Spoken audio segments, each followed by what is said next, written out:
এবং তিনি বলতেন ইনদামা রাসূলুল্লাহ সাল্লাল্লাহু আলাইহি ওয়াসাল্লাম ইয়ামশি আলাল আরদ কাআন্নাল কুরআন ইয়ামশি আলাইহা।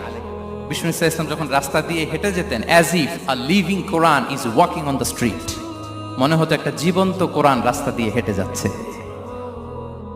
এত সুন্দর ছিল বিষ্ণু ইসলামের চরিত্র। উনি যে নিজেই উত্তম আচরণের ছিলেন তাই নয়, তিনি সর্বোত্তম আচরণ যেন আমরা অর্জন করি এটার ব্যাপারে গুরুত্ব আরোপ করেছেন। রাসূল সাল্লাল্লাহু আলাইহি ওয়াসাল্লামকে জিজ্ঞেস করা হলো, নবী হে, কোন জিনিস মানুষকে সবচেয়ে বেশি আল্লাহর জান্নাতে প্রবেশ করাবে? সুইলা রাসূলুল্লাহ সাল্লাল্লাহু আলাইহি ওয়াসাল্লাম আন আকসারি মা ইউদখিলুন নাস আল জান্নাহ। জিজ্ঞেস করা হলো, নবী কোন জিনিস মানুষকে বেশি জান্নাতে ঢুকাবে? বিষ্ণু বললেন, তাকওয়াল্লাহ ওয়া হুসনুল খুলুক। এক হচ্ছে আল্লাহর ভয়, আরেক হচ্ছে সুন্দর আচরণ।